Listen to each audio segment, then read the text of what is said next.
If you've completely given up on sewing pants, you can be sure you are not alone. Fitting pants is not easy, fast, or fun for most of us.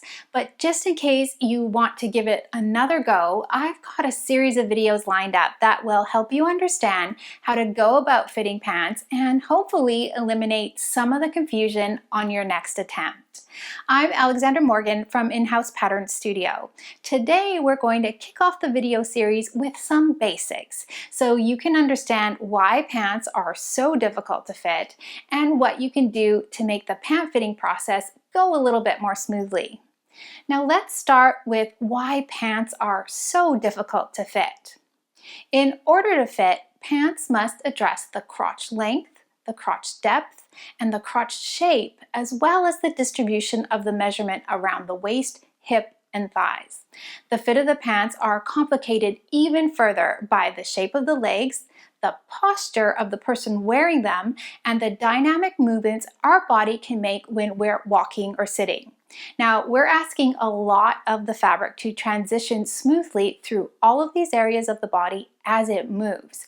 However, it is possible to make pants fit, but it will take some work and probably a few trade-offs for most of us.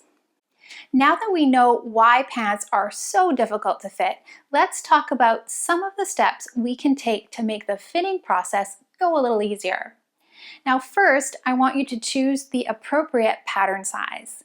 For pants, you want to use your hip girth measurement. So measure the fullest part of the hip while keeping the tape measure parallel to the floor. If your abdomen is larger than your natural hip, use that measurement instead.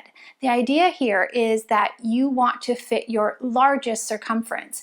As I always say, it's much easier to fit a sample that is slightly too large than one that is too small. Now, secondly, I want you to draw the horizontal and vertical balance lines on your pattern. If you got a copy of the Perfect Fit Guide, you'll already have an idea what I mean by this. This grid on your pattern and sample will give you clues as to where the fitting problem exists and what you need to do to correct it. For pants, you're going to draw in the hip line and the crotch line and the knee line, as well as the center grain line of the pant on both the front and back pieces. Now, if you're using your abdomen measurement for your hip circumference, you can add an additional balance line about halfway between the waist and the hip. Now third, I want you to measure the pattern and calculate the ease for the waist and hip. This simply arms you with some information that you may be able to use later. The fitting process will change these measurements, so don't be tied to them. Simply make yourself aware. Fourth, you're going to transfer the horizontal and vertical balance lines to your muslin on the outside of the garment so that when you're fitting, they are visible to you. As I mentioned, these lines are important for the fitting assessment and will help you determine the adjustments you'll need. The goal is to have these lines be parallel and perpendicular to the floor when the fitting process is complete. Now, I'll be expanding on this later on in this video series. Okay, so let's take a little bit closer look at Margies Sample here. So this sample is created using a pant draft, and what it creates is a basic block for pants.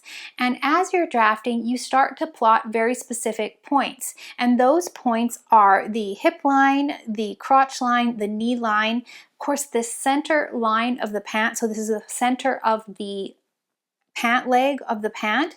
You'll plot them on the front and the back of the pattern, and these integral markings are actually put on the sample as well so that we can use them as a fitting guide.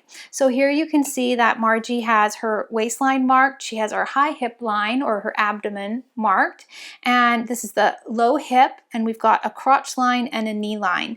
The pant is actually longer than what you're seeing here. It's just that the height of the stand here here doesn't quite go high enough for her. So this is actually the knee line.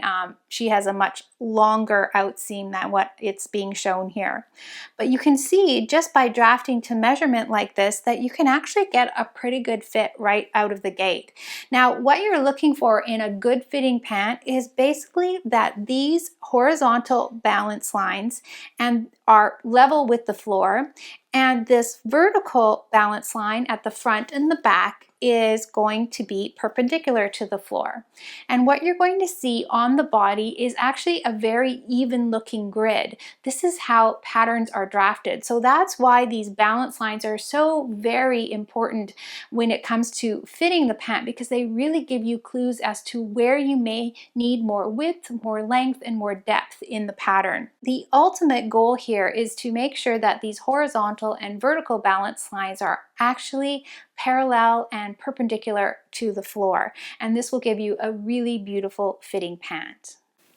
Okay, so let's stop there for this week, but I do hope you'll tune in next week for another video in my fitting pants video series.